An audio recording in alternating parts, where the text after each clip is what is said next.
ಶುದ್ಧ ಪ್ರಾಣಾಯಾಮ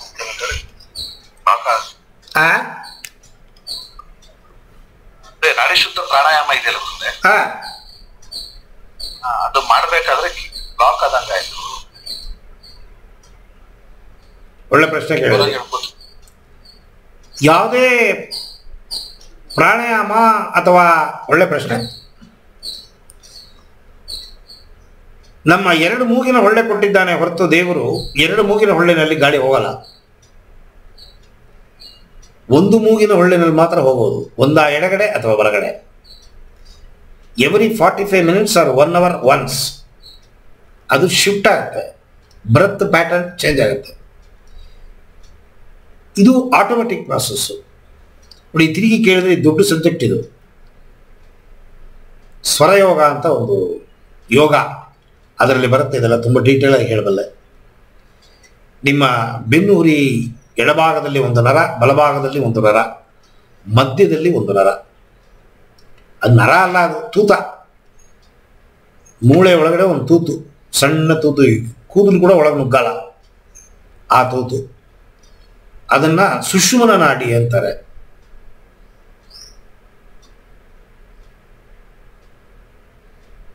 ಎಡ ನಾಡಿ ಬಲಗಡೆ ಮೆದುಳಿಗೂ, ಪಿಂಗಳ ನಾಡಿ ಎಡಗಡೆ ಮೆದುಳಿಗೂ ಸೇರ್ಕೊಂಡಿದೆ.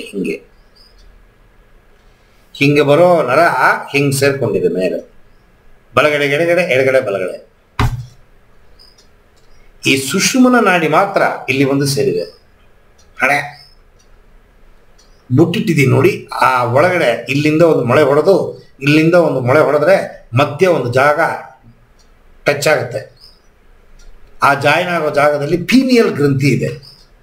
ಆ ಪೀನಿಯಲ್ ಗ್ರಂಥಿನಲ್ಲಿ ಆತ್ಮ ಕೆಲಸ ಮಾಡುತ್ತೆ. ಅದಕ್ಕೆ ಬುಟ್ಟಿಟ್ಕೊಳ್ಳೋದು. ಬುಟ್ಟಿಟ್ಕೊಳ್ಳೋ ಅಭ್ಯಾಸ ಹೊರಟೈತೆ. ಹೆಂಗಸರೇ ಕಣ್ಣಿ ಕಾಣಲ್ಲ, ಆಕ್ಚುಲಿ ಚಿಕ್ಕದು ಬುಟ್ಟಿರ್ತಾರೆ ಹೆಂಗಸರು. ನಾನೆಲ್ಲ ಕೇಳಿದ್ರೆ ಯಾಕೆ ಬುಟ್ಟಿರ್ತೀರಾ ಅಂತ. ಸುಮಾರು ಕಡೆ ಬುಟ್ಟಿ ತೆಗೆದುಬಿಟ್ಟೆ. ಆಮೇಲೆ ಇಲ್ಲ ಗುರುಗಳೇ, ನೀವು ಬುಟ್ಟಿಟ್ರೆ ಚೆನ್ನ, ಬುಟ್ಟಿಡಿ. ಸರಿ, ತಿರುಗಿ ಬುಟ್ಟಿಡಕ್ಕೆ ಸ್ಟಾರ್ಟ್ ಮಾಡಿದೆ. ನಾಮ ಹಾಕ್ತಾ ಇದ್ದೆ. ನಾ ಹಳೆ ವಿಡಿಯೋ ಎಲ್ಲ ನೋಡಿ, 10 ವರ್ಷದಿಂದ ವಿಡಿಯೋ ನಾಮಗಳಿದೆ. ಇಲ್ಲಿ ನಾಮ, ಪಟ್ಟೆ, ಬುಟ್ಟು ಇದೆಲ್ಲ ಇಲ್ಲ. ಏನೋ ಮಾತಾಡೋಕ್ಕೋ ಇಲ್ಲೆಲ್ಲೋ ಹೊಟ್ಟೋದೆ. ಇದು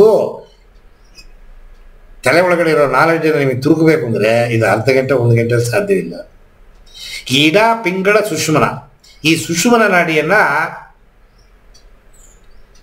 ಆಧ್ಯಾತ್ಮದ ನಾಡಿ ಅಂತ ಕರೀತಾರೆ. ಆಧ್ಯಾತ್ಮದ ಕೆಲಸ ನಡೆಯೋದೇ ಸುಷುಮ್ನ ನಾಡಿಯಲ್ಲಿ.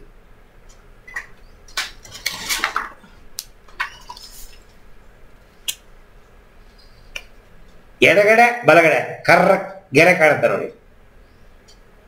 ಒಂದು ಹಣೆ ಹತ್ರ ಸೇರುತ್ತೆ, ಇನ್ನೊಂದು ತಲೆ ಮೇಲ್ಭಾಗದಲ್ಲಿ ಗುಂಡುಕ್ಕಿದೆ ನೋಡಿ. ಆ ಗುಂಡುಕ್ಕಿರೋದೆಲ್ಲ ಚಕ್ರಗಳು, ಕಣ್ಣಿಗೆ ಕಾಣದೇ ಇರೋ ಚಕ್ರಗಳು, ಶಕ್ತಿ ಕೇಂದ್ರಗಳು ಅಂತ ಹೆಸರು ಅದಕ್ಕೆ. ನಿಮ್ಮ ಆಧ್ಯಾತ್ಮನ ದೂಡಿ ಬಿಡೋದೇ ಈ ಚಕ್ರಗಳು. ಈ ಕೆಳಗಡೆ ಗುದದ್ವಾರ, 2 ಕಾಲು ಸೇರ್ಕೊಂಡಿದೆ ನೋಡಿ, ಅಲ್ಲಿ ಗುದದ್ವಾರ, ಅಲ್ಲಿ ಒಂದು ಚಕ್ರ ಕಾಣುತ್ತೆ ನೋಡಿ, ಅದಕ್ಕೆ ಮೂಲಾಧಾರ ಚಕ್ರ ಅಂತ ಹೆಸರು. ಮೇಲ್ಗಡೆ ಇರೋದಕ್ಕೆ ಸ್ವಾದಿಷ್ಟದಾನ, ಮಧ್ಯದಲ್ಲಿರೋದಕ್ಕೆ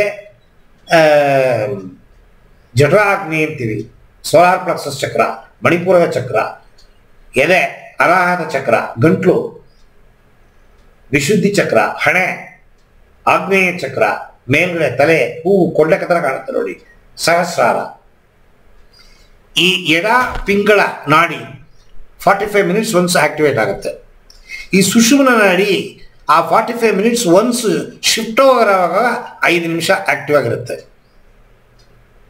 ಎಡ ಪಿಂಗಳ ನಾಡಿ ಚೇಂಜ್ ಆಗಬೇಕಾದ್ರೆ 5 ನಿಮಿಷಗಳು ಸುಷುಮ್ನ ನಾಡಿಯಲ್ಲಿ ಕೂತಿರುತ್ತೆ ಇಲ್ಲಿ. ಆವಾಗ 2 ಮೂಗು ಓಪನ್ ಆಗಿರುತ್ತೆ. 2 ಮೂಗು ಓಪನ್ ಆಗಿರುವಾಗಲೇ ನೀವು ಆಧ್ಯಾತ್ಮ ಸಾಧನೆಯನ್ನು ಅಭ್ಯಾಸ ಮಾಡಬೇಕು. ನಿಮಗೆ ತೊಂದರೆ ಆಗಿದೆ, ನಾನು ಹೇಳಕ್ಕೆ ಮರ್ತುಬಿಟ್ಟೆ ಅದನ್ನು. ಆ ಎಡ ಪಿಂಗಳ ನಾಡಿ ಯಾವಾಗಲೂ ಮಧ್ಯದಲ್ಲೇ ಕೆಲಸ ಮಾಡಿದ್ರೆ ಅದು ನಿಮಗೆ ಸ್ಪಿರಿಚುವಲ್ ಇದು ಇರುತ್ತೆ. ಯಾವಾಗಲೂ ಏನಿರೋದು ಪವರ್, ಶಕ್ತಿ ಇರುತ್ತೆ ಯಾವಾಗಲೂ. ಅದು ಯೋಗಿಗಳಿಗೆ, ಸಂತರಿಗೆ, ಸನ್ಯಾಸಿಗಳಿಗೆ, ಯಾರು ಆಧ್ಯಾತ್ಮದ ಅಭ್ಯಾಸಗಳನ್ನು ಮಾಡ್ತಾ ಇರ್ತಾರೆ ಅವರಿಗೆ ಹೆಚ್ಚು ಕಮ್ಮಿ 2 ಗಂಟೆ 3 ಗಂಟೆ ಕಾಲ ಆಕ್ಟಿವ್ ಆಗಿರುತ್ತೆ. 2-3 ಗಂಟೆ ಕಾಲಕ್ಕೆ ಒಂದ್ಸತಿ ಬದಲಾವಣೆ ಆಗುತ್ತೆ, ತಿರುಗಿ ಶಿಫ್ಟ್ ಓವರ್ ಆಗೋಗುತ್ತೆ ಅವರಿಗೆ. ಸೊ ಇದನ್ನು ಸಾಧಾರಣ ಜನಗಳು ಮಾಡಬೇಕು ಅಂತಂದರೆ ಅದಕ್ಕೆ ವಾಕಿಂಗ್ ಮಾಡಬೇಕು ಯಾವಾಗಲೂ.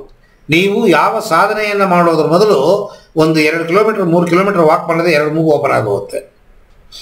ಆ 2 ಮೂಗು ಓಪನ್ನು ಈ ಥರ ನೀವು ಸ್ವಲ್ಪ ಸಿವಿಯರ್ ಆಗಿ ಜಾಗಿಂಗ್ ಮಾಡಿದಾಗ, ಓಡಿದಾಗ, ನಡೆದಾಗ, ಜಿಮ್ಮಲ್ಲಿ ಕೆಲಸ ಮಾಡಿದಾಗ, ಎಕ್ಸಸೈಸ್ ಮಾಡಿದಾಗ ಮತ್ತು ಸ್ಕಿಪ್ಪಿಂಗ್ ಮಾಡಿದಾಗ, ಹೆಂಗಸರು ಮನೆ ಕೆಲಸ ಮಾಡ್ತಾರೆ ನೋಡಿ, ಅವ್ರಿಗೆ 2 ಮೂಗು ಓಪನ್ ಆಗುತ್ತೆ ಅವರಿಗೆ. ನಾವು ದಂಡಪಿಂಡಗಳು ಕಾಲ ಮೇಲೆ ಕಾಲು ಹಾಕೊಂಡು ಕೂತ್ಕೊಂಡು ಪೇಪರ್ ಇಟ್ಕೊಂಡು ಮೊಬೈಲ್ ಬ್ರೌಸ್ ಮಾಡಿಕೊಂಡು ಕಾಫಿ ಟೀ ಕುಡ್ಕೊಂಡು ಸಿಗರೇಟ್ ಕುಡ್ಕೊಂಡು ಊರಿಗೆಲ್ಲ ಅಧಿಕಾರ ಮಾಡಿಕೊಂಡು ನಾನೇ ದುಡ್ಡು ನನ್ನ ಜಂಬ ಕೊಚ್ಕೊಂಡು ಹೆಂಗಸರು ಆಗಲ್ಲ, ದುಡಿತಾರೆ. ಗಂಡಸರಿಗೇನೆ ಹೆಂಗಸರ ಆರೋಗ್ಯ. ಕಾರಣ ಇದೆಲ್ಲ ಹೇಳ್ತಾ ಹೋದ್ರೆ ಬೇಕಾಟ ಹೇಳ್ತಾ ಇರ್ಬೋದು.